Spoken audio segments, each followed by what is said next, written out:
à l'appel. Marion Virginia. Oui. Marie-Ange Babert vient de nous appeler pour nous dire qu'elle serait en retard pour des raisons professionnelles. Jacques Choulet. Présent. Marie-Claire Dufrat. Jean-Marc Fabier. Présent. Sophie Dupouille. Arnaud Fabre. Présent. Elisabeth Brett. Oui. Yoann Labarère. Oui. Aurélie Lévesque. Oui. Bruno Lamaison. Présent. Sylvie Sauvignon. Présent. Christophe Prian. Présent. Alain Lassalle. Présent. Laurent Langlade. Marie-Ange nous a donc rejoint. Laurent Langlade a donné, excusez-moi, procuration à Solange Poulens. Marie-Thérèse Barouillet. Christophe Bergès. Présent. Solange Poulens. Présente. Ludovic Ducam. Présent. Christiane Chagnolot. Marjorie Fotous. Olivier Martinez. Nadine Pinchoret. André Lafargue. Alain Rambach et Jean-Luc Cazeneuve sont pour le moment en retard. Premier point, il nous faut adopter le procès-verbal que vous avez tous reçu de la dernière fois. Y a-t-il des remarques ou des commentaires? S'il n'y en a pas, je vous propose que nous l'adoptions. Y a-t-il des oppositions, des abstentions? Je vous remercie. Ce conseil municipal du 15 mai a un ordre du jour très restreint. Pour autant, il nous a semblé important qu'il ait lieu puisque nous avions deux impératifs. Le premier, délibérer sur la labellisation de l'écoquartier, qui est un label qu'il fallait que nous, si nous souhaitions être inscrits dès cette année, que nous déposions au plus tard le 15 mai. Et puis, c'est terminé le 11 mai dans cette commune, mais relatif aux 22 communes qui vont de R jusqu'aux abords de Tartas, l'enquête publique sur la gestion de l'eau le long de la Dour. Et nous avions 15 jours après la fin de l'enquête publique, mais aussi pour l'adopter, raison pour laquelle nous avons un conseil municipal ce soir, et il y en aura probablement un autre avant l'été. Premier point à l'ordre du jour, on a adopté le procès verbal, oui. Premier point à l'ordre du jour, donc la visibilisation de l'écoquartier. Je vous rappelle que nous travaillons depuis maintenant plus de 3 ans à la création d'une extension cohérente et maîtrisée de notre ville, avec un nouveau quartier au plus près du centre-bourg, qui a vocation à accueillir 400 habitants. Et plutôt que de faire un lotissement classique, nous avons pris le parti d'essayer de réfléchir à un aménagement qui respecte au fond les principes de développement durable, qui soit un lieu agréable à vivre, d'où la réflexion de s'inscrire dans le label écoquartier. Mais on a Arnaud Fabre, qui est consultant en qualité, sécurité, environnement, et qui donc accompagne souvent les entreprises dans les labellisations, dans les audits de qualité, et qui nous a fait un petit topo, je le remercie, sur ce qu'est un écoquartier, en quoi ça va engager notre ville, en quoi ça va être intéressant pour les habitants. Donc tu as la parole, Arnaud. Bien, j'écoute mon temps, j'avais 10 minutes, donc je vais essayer de faire ça en 10 minutes. Donc, effectivement, comme M. le maire l'a rappelé, ça fait 3 ans qu'on est dans cette démarche. Une démarche écoquartier, c'est d'abord une nouvelle façon de construire. C'est une nouvelle façon de concevoir, de construire, de gérer une ville durablement. Ça concerne n'importe quel type de projet, que ce soit des projets urbains, neufs, de renouvellement, des projets de rénovation de quartiers sensibles, des projets de grande agglomération ou plus petites, et surtout des projets ruraux comme les nôtres, parce qu'on s'inscrit, c'est peut-être un peu flou, ouais, bon, c'est pas... Voilà. Un écoquartier, c'est un projet collectif, et c'est pour ça que l'on travaille depuis 3 ans avec nombre d'élus autour de la table et certains absents sur cette définition. C'est un projet qui se fait en alternance également avec la population. Par 2 fois, nous avons invité la population à venir voir où on en était du travail de l'écoquartier. Un écoquartier, donc c'est une participation dynamique sur ce que va devenir notre territoire demain. C'est aussi la promotion d'une gestion durable, d'une adaptation au changement climatique, oui, on peut aussi y penser. C'est aussi demain faire émerger pour ses habitants, ses futurs habitants, un nouveau mode de vie. C'est ça un écoquartier. Pour ça, l'État en 2008 a lancé une démarche qu'il a concrétisée en 2012, par une démarche dite écoquartier et la création d'un label national. Ce label national se fonde sur 20 engagements. Ces 20 engagements qui peuvent s'appliquer à quel que soit le type d'aménagement durable et indépendant de sa taille, bien sûr, parce que nous, on a un petit écoquartier. Il y a des écoquartiers sur Paris ou en région parisienne ou dans de plus grosses agglomérations qui sont de la taille d'une petite ville. Le label écoquartier est donné donc par le ministère de la Cohésion et valorise donc ces opérations exemplaires. Alors, ce label n'est pas une norme. Clairement, c'est pas une norme ISO, un label. Un label, c'est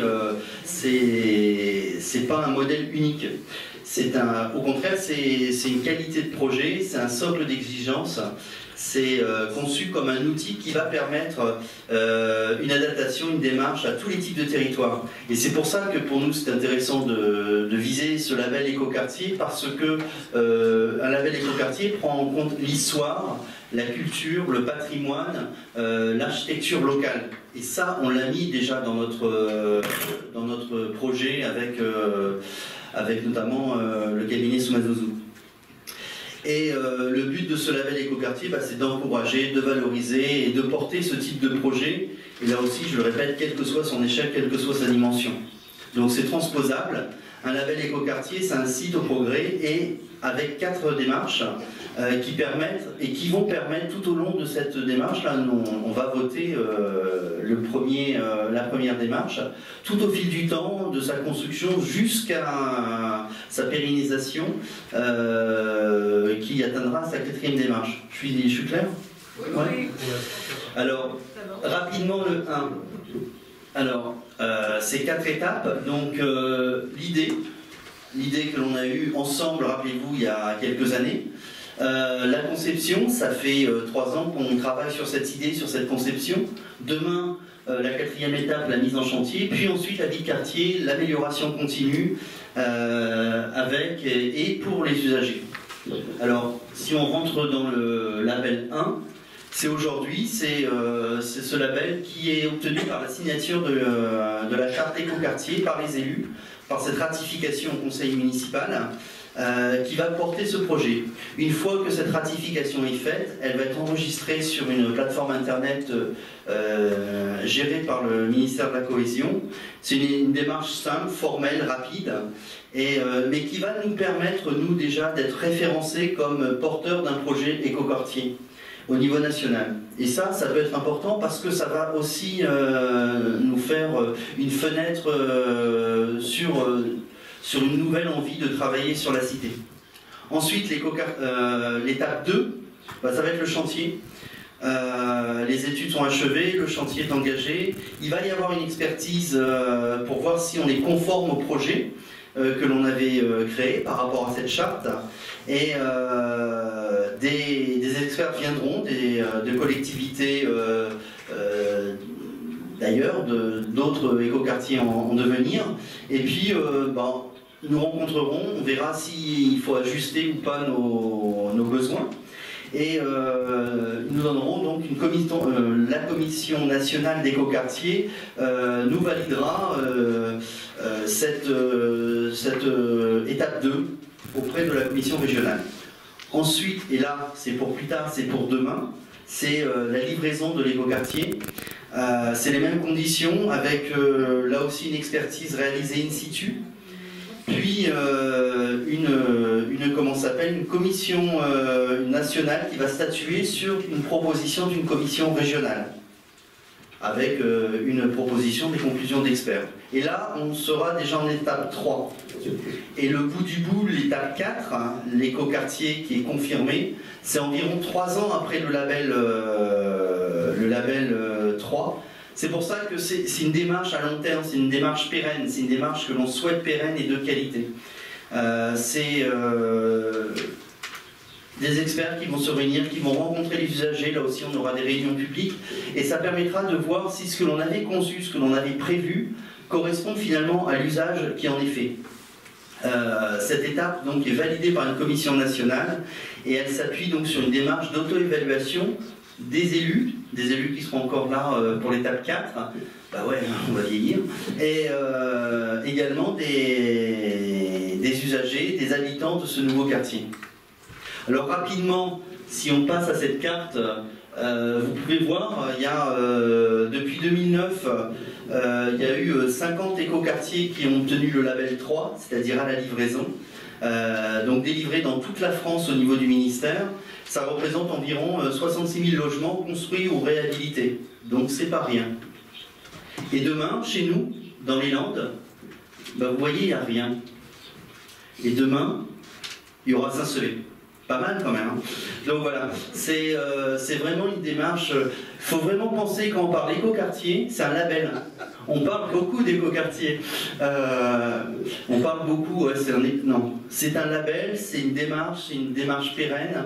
C'est une concertation entre des techniciens, des professionnels, entre des futurs habitants, entre la population. Donc cette démarche vise à favoriser l'émergence d'une nouvelle manière de construire, de gérer peut-être durablement la ville. C'est des opérations de tout type, comme je vous l'ai dit, mais sur toute la France et au-delà également en France, enfin en France métropolitaine comme à l'outre-mer. Je ne vais pas tarder à m'arrêter, Nick. En 2016, il y a eu 40 opérations qui se sont portées candidates. 12 ont obtenu le label étape 3. 25 000 habitants maintenant. 25 000 habitants vivent dans des écoquartiers. Il y a environ 11 000 logements construits ou réhabilités dans 6 régions en France. En 2016, il y a eu 51 opérations qui ont été labellisées. Et en milieu rural, donc nous, il y a environ 15% d'opérations depuis 2013. Et il y a aujourd'hui 228 écoquartiers qui sont en étape 3. Donc ça, c'est les labels, enfin c'est les démarches, pardon. Il y a donc 1, 2, 3, 4. Et ensuite, ce label se fonde sur des indicateurs, ce qu'on appelle des indicateurs, des engagements. Il y a 20 engagements, ce qu'on appelle l'engagement démarche et processus, le 1, c'est-à-dire réaliser des projets qui correspondent aux besoins de tous en s'appuyant sur les ressources et les contraintes du territoire. Ça, c'est quelque chose que l'on travaille en commission depuis 3 ans. Formaliser, mettre en œuvre un processus participatif de pilotage et une gouvernance élargie créant les conditions d'une mobilisation citoyenne. C'est joli, hein. Ça veut dire quoi? Ça veut dire que lorsque l'on se rencontre tous les 3 semaines en comité de pilotage, on a des professionnels, mais on a aussi des membres, on a aussi la joie d'avoir André Lafargue, par exemple. L'engagement 3, c'est la dimension financière. Elle n'est vraiment pas exclue de ce projet, hein. C'est vraiment dans notre approche au fur et à mesure. L'étape 4, l'engagement 4, c'est prendre en compte les pratiques des usagers, les contraintes des gestionnaires tout au long du projet. On travaille avec des gens qui travaillent sur les voiries réseaux divers, voir comment on va faire demain. Et la 5, c'est mettre en œuvre toutes les étapes d'un projet et à l'usage des démarches d'évaluation et d'amélioration continue. Ça, donc, c'est le côté qualité, on va dire, du système. Ensuite, l'engagement 6 à 10, c'est le cadre de vie des usages. C'est travailler d'abord sur la ville existante, et c'est vraiment ce que l'on a fait. Les architectes sont venus, ils ont pris des photos, ils ont rencontré des gens, ils sont allés visiter le cœur de ville, les abords. C'est mettre en œuvre les conditions de vivre ensemble et de solidarité. C'est d'assurer un cadre de vie sûr qui intègre des grands enjeux de santé. C'est mettre en œuvre une qualité urbaine, paysagère et architecturale. Et ça, on a beaucoup travaillé pour que, on ait un paysage qui s'intègre, un paysage qui fait suite au cœur de ville. Et le 10e engagement, c'est valoriser le patrimoine, l'histoire et l'identité du site. Et pour ceux qui étaient là à la présentation, la dernière présentation aux Jacobins, on a vraiment démontré, et l'Archi a vraiment démontré qu'on était dans cette histoire de cette identité. Et ensuite, le développement territorial, donc de 11 à 15, je vois qu'on avance, c'est contribuer à un développement économique local équilibré et solidaire. On ne fait pas un écoquartier pour faire un écoquartier pour avoir plus de monde. On y réfléchit, comment on va faire et qui va pouvoir venir dans cet écoquartier en favorisant des fonctions, des proximités, en organisant aussi peut-être demain des circuits courts, des filières locales. Et on l'a vu encore pas très loin sur la zone d'Escalès, le circuit court avec voilà. Merci. Favoriser donc les modes actifs des transports collectifs et favoriser également la transition numérique vers la ville intelligente, c'est-à-dire demain on va penser aussi fibre optique dans ce nouveau quartier. Et le dernier point, je rends la parole à Monsieur le maire, environnement et climat, produire un urbanisme permettant d'anticiper et de s'adapter aux risques et aux changements climatiques, là aussi faire attention à comment on construit, de quelle manière et qu'est-ce que l'on plante comme espèce, viser la sobriété énergétique, la diversification des ressources, limiter la production des déchets, préserver les ressources en eau. Effectivement, on a mis des nous vont courir tout autour du projet, récupérer l'eau, ainsi de suite, et préserver la biodiversité, les sols et les milieux naturels. Donc voilà, on a 20 points qui petit à petit vont être paraphés, et puis j'espère que l'on se retrouvera tous pour le label 4. Voilà, merci à vous.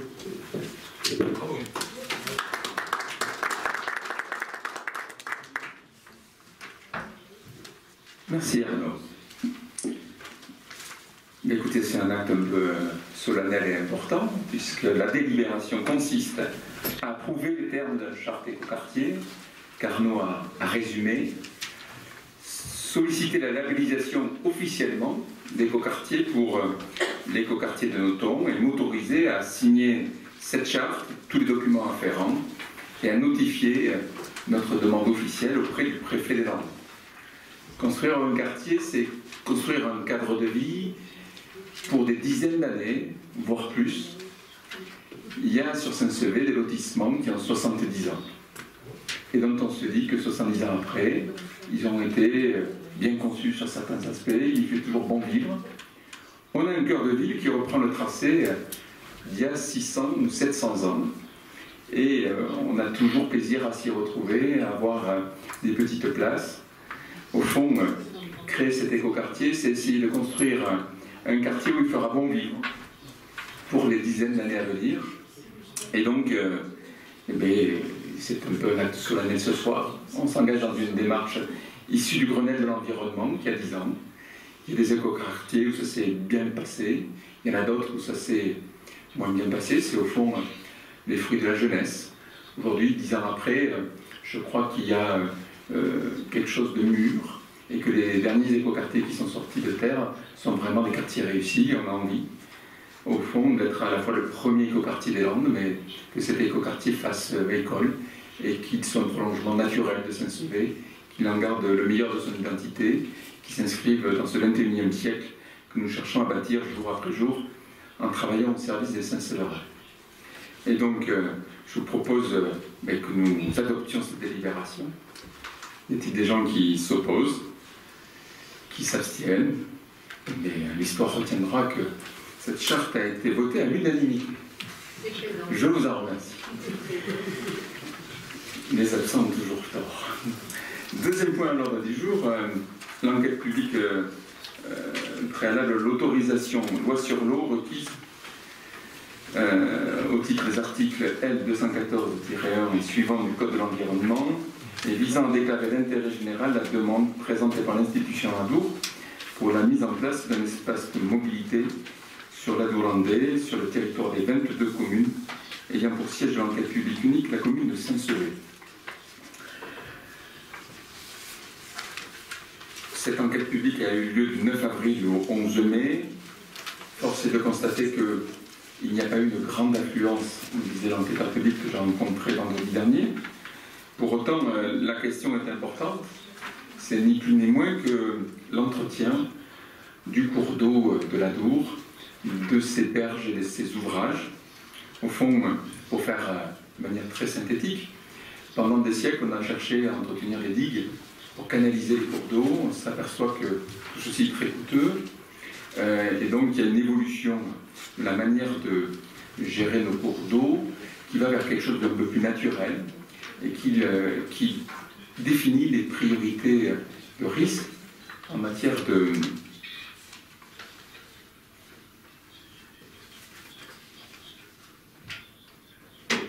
Alors, ça fait un petit moment que je cherchais où était la radio. Je viens de comprendre que c'est en enregistrement. Je ne sais pas ce que c'est. J'ai un écho dans la tête.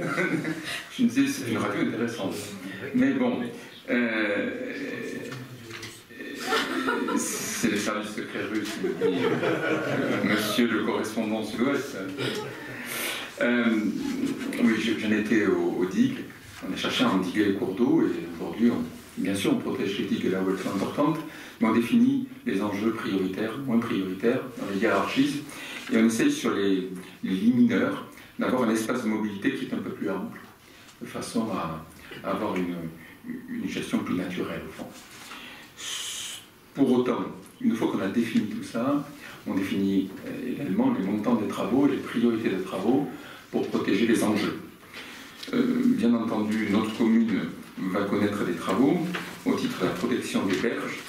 L'occasion pour moi de vous dire qu'il y a 3 enjeux sur lesquels il y aura des travaux sur lesquels s'engage l'institution Adour. Le seuil du pont de l'avenue du Général de Gaulle, pour en préserver son fonctionnement actuel. Des travaux visant à surveiller et protéger la station d'épuration qui est au fond le point bas de la zone industrielle Papin, et le seuil d'Augraille qui participe au niveau d'étiage et bien entendu à toute la gestion de l'Adour à l'aval du pont de l'avenue du Général de Gaulle. Quelques travaux importants de l'autre côté de la rive, notamment la station d'épuration de Cona, la station de pompage et d'irrigation de Cona, qui est de l'autre côté, en limite de notre commune, du côté de la ferme Pretoria. Nous avions déjà délibéré au mois de décembre sur ce sujet. Nous avions approuvé à l'époque la délimitation de l'espace de mobilité, les grandes modalités de gestion. Il nous revient aujourd'hui d'approuver cette enquête publique, à moins qu'il y ait des questions. Je vous propose que nous passions au vote.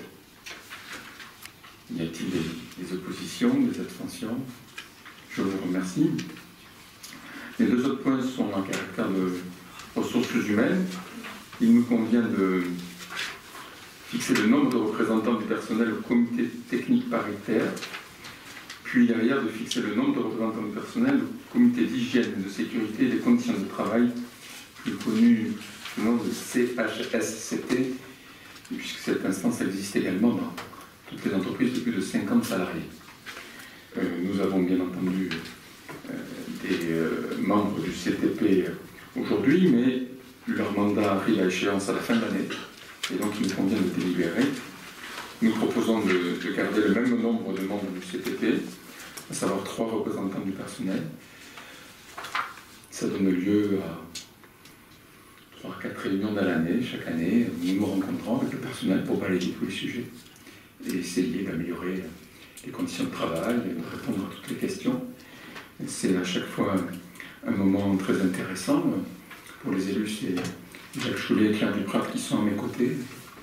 Je peux témoigner ici de l'excellente relation de franchise, de débat ouvert, avec la ferme volonté de faire avancer les choses positivement pour nos salariés. Nous fixons au fond des objectifs politiques, mais la mise en œuvre au quotidien de ces politiques, ce sont nos agents. Donc, je tiens ici solennellement à les remercier, et parce que sur de nombreux sujets, je crois qu'on peut être très fiers de la manière dont est rendu le service public dans cette commune, et ils se battent pour améliorer l'espace public et les conditions de vie de nos administrés. à moins qu'il y ait des questions sur ces deux délibérations à caractère technique, je vous propose que nous les adoptions l'une après l'autre. Concernant la délibération numéro 3 sur le nombre de représentants au comité technique paritaire, y a-t-il des oppositions, des abstentions? Je vous remercie. Sur le CHSCT, c'est également 3 représentants du personnel et 3 représentants de la collectivité. Y a-t-il là-dessus des oppositions, des abstentions? Je vous remercie. Pardon? Comment ils seront désignés? Ils seront élus le 6 décembre. Il y aura une élection le 6 décembre. Et les élus aussi? Il y aura une délibération pour les élus. On peut dire quelque chose là par rapport à ça? Oui, bien sûr. Moi, je voudrais dire que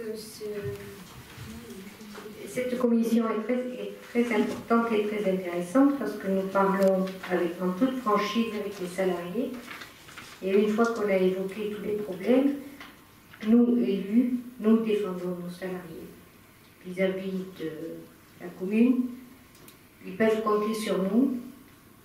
Je suis très déçue qu'il n'y ait pas l'opposition ce soir, et notamment M. Martinez, parce que je voudrais l'interpeller par rapport à ça, mais ça le sera la prochaine fois.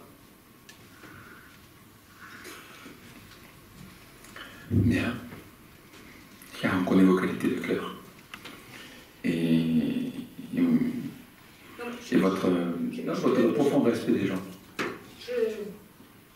Je peux préciser pourquoi, parce que j'ai été traduite en correctionnel pour avoir défendu un salarié et dit ce que je pensais de M. Martinez.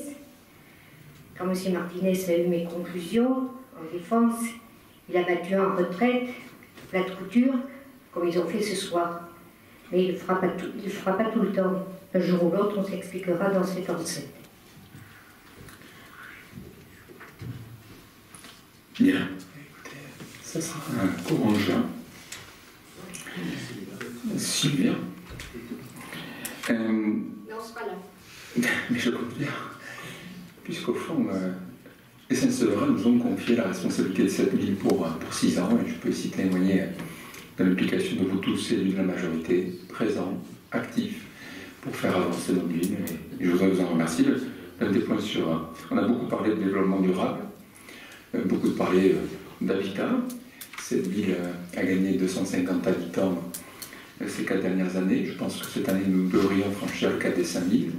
L'écoquartier, nous commencerons à vendre des terrains des courants de cet été. J'espère que les maisons se construiront le plus vite possible.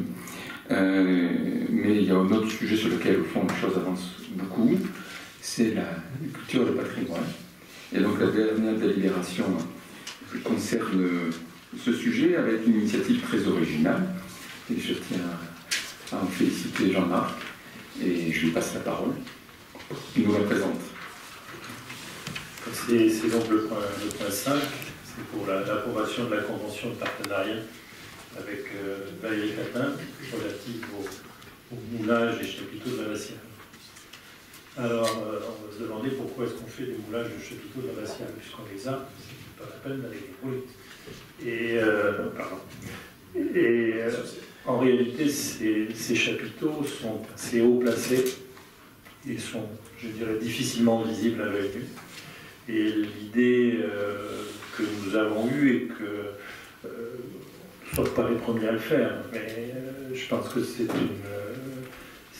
une bonne chose, je dirais, pour la connaissance de ces chapiteaux, c'est de pouvoir les voir à hauteur des yeux. Et donc le fait de couler ces chapiteaux, de prendre l'empreinte, de couler ces chapiteaux, et ensuite de le montrer sur un pied à hauteur des yeux, et ça sera dans le musée. Et donc ça nous permettra de voir tous les détails de l'architecture de ces chapiteaux. Donc il y a 9 chapiteaux, mais avant je voudrais revenir juste sur le fait que tout ça correspond à un travail que nous faisons au niveau du musée, anciennement musée des Jacobins. Je vous rappelle qu'une délabellisation du musée avait été demandée, que nous sommes battus au dernier moment pour que... Sous l'ancienne mandature. Oui, la délabellisation avait été demandée sous l'ancienne mandature. Et donc nous sommes battus pour que cette délabellisation n'aille pas au bout. Et donc, pour pouvoir rester musée de France, il fallait présenter un projet scientifique et culturel. On en a fait une première ébauche avec M. Penta et Marie Ferré, une première page du projet scientifique et culturel. Ce projet scientifique et culturel a été, je dirais, amendé et puis a évolué et a été présenté au service des musées de France avec l'aide d'Alizé, le PANERAIR. Et nous avons eu au mois de février un avis favorable donc, du ministère de la Culture sur ce projet scientifique et culturel. Dans ce projet scientifique et culturel, il y a quatre sections importantes. La première section, c'est une section qui a déjà vu le jour et qui correspond à l'interprétation de l'architecture et du patrimoine, c'est-à-dire la mise en avant du site patrimonial remarquable que nous avons obtenu. La deuxième, c'est la section Bellatus qui va ouvrir cette année. Je vous invite donc à venir déjà cette semaine, puisque cette semaine nous aurons le jeudi un vernissage, on a appelé ça un vernissage dans l'escalier. On a mis au sein des TAP, on a fait une activité sur la réalisation de portraits d'hommes importants, on va dire, sur Saint-Sevé. Ça va de Séverus jusqu'à Paul Dubedin. On ne pouvait pas ne pas parler de Paul Dubedin au musée, puisque c'est lui qui était à l'origine du musée. Et donc, nous avons 11 personnages célèbres qui sont chez Fracas, le général Lamarck, Grégoire de Montaner, etc. Arnaud de Molle, voilà. Donc, ces tableaux seront mis en place dans la semaine et le vernissage aura lieu donc jeudi soir à 18h30. Vous êtes invités, bien entendu, tous à ce vernissage. Nous pourrons déjà regarder un petit peu la salle du Beatus et samedi, il y aura la nuit des musées où il y aura l'inauguration officielle de cette salle du Beatus. Et donc avec un certain nombre de visites flash de 10 minutes durant la soirée, à partir de 20h30, vous aurez tous les quarts d'heure des petites visites flash sur différents thèmes au niveau des Jacobins et au niveau du musée. Donc ça, c'était la deuxième section. J'en ai profité pour faire de la publicité un peu pour cette semaine. Donc c'était la deuxième section, la section Beatus, sur laquelle nous travaillons. La troisième section, c'est la section gallo-romaine avec la villa du Glésia. Vous savez qu'on a fait l'inventaire de l'ensemble des produits de fouille de la villa du Glésia.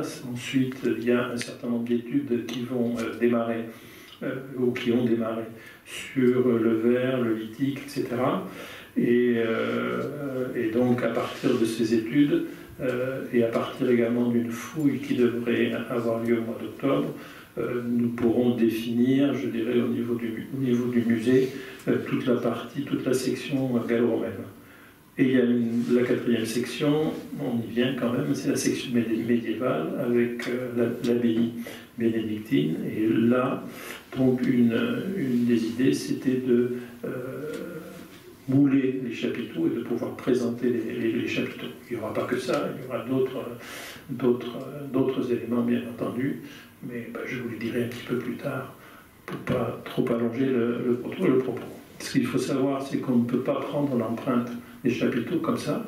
Il faut d'abord faire une demande à la DRAC. On a fait une demande à la DRAC qui nous a donné son accord. C'était d'autant plus intéressant pour nous qu'on a des travaux à l'heure actuelle dans l'abbatiale et que, si vous avez lu la convention, on a une partie des chapiteaux, il y en a 5 qui vont être, dont l'empreinte va être prise ces jours-ci.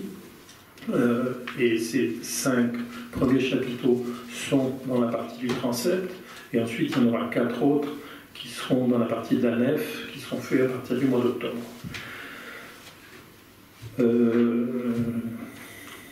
Donc on profite, si vous voulez, des travaux pour pouvoir le faire. À partir de là, il y aura donc un moulage de ces chapiteaux, donc les 5 premiers chapiteaux. Et ce qu'on a voulu, c'est que la population puisse participer à ces moulages de chapiteaux. Donc on aura 2 ateliers, un atelier au mois de juillet, du 16 au 20 juillet, et un autre atelier au mois de septembre, du 11 au 15 septembre, pour le moulage de ces chapiteaux. Et au moment des Journées européennes du patrimoine, on pourra présenter le fruit de ce travail, même s'ils ne seront pas mis sur les socles, etc. On pourra présenter le fruit de ce travail. Donc l'objet de la convention, en réalité, c'est une convention que l'on passe avec Valérie Tatin. Enfin, en réalité, c'est l'entreprise de coaction, hein, et dans laquelle donc, tout est détaillé, cette prise d'empreinte des chapiteaux en 2 temps, le coulage de ces chapiteaux avec ces ateliers, etc. Et donc pour un montant total, je veux dire le chiffre exact, de 15 800 € TTC pour les 9 chapiteaux. Voilà, donc si vous avez des questions à poser, n'hésitez pas. Il y a des subventions pour ça? Alors oui, bien entendu, il y a des subventions pour ça. Tout ça fait partie du budget musée, du budget du musée. Et bien entendu, on a des subventions, que ce soit au niveau de la DRAC, que ce soit au niveau la région cette année, non, du département, et également du programme LEADER. Voilà, si j'ai oublié personne. Si, donc j'étais en lien avec le pays à Dour-Chalosse-sur-Saône qui gère les fonds LEADER qui seront versés par l'intermédiaire de la région qui est l'organisme de gestion des fonds européens. Donc effectivement là-dessus c'est à peu près 30% du montant d'investissement. La DRAC nous accompagne à hauteur de 30 000 € tous les ans sur le musée pendant toute la période de rénovation du musée. Et on attend la confirmation du département, c'est un peu plus long, mais on devrait obtenir de l'ordre de 20% de la part. Donc, avoir un musée officiel, musée de France, ça permet de mobiliser grosso modo, si on monte bien les dossiers, entre 70 et 80% de subvention. C'est le montant de subvention qu'on aura sur cette dépense qui est intégrée au budget du musée. Bon, s'il n'y a pas de questions, mais je vous propose que nous passions à son adoption. Merci Jean-Marc. Nous allons donc adopter cette convention. Des oppositions, des abstentions. Je vous remercie. Je vous donne donc rendez-vous, comme l'a très bien Jean-Marc, jeudi soir avec les enfants de notre commune à 18h30, puis samedi 20h30, puis le 9 juin pour l'inauguration de la place de Montréal en présence du monsieur le préfet. Vous recevrez d'ici là un carton d'invitation. Je vous souhaite à toutes et à tous une bonne soirée et à très bientôt. Il faut signer le registre.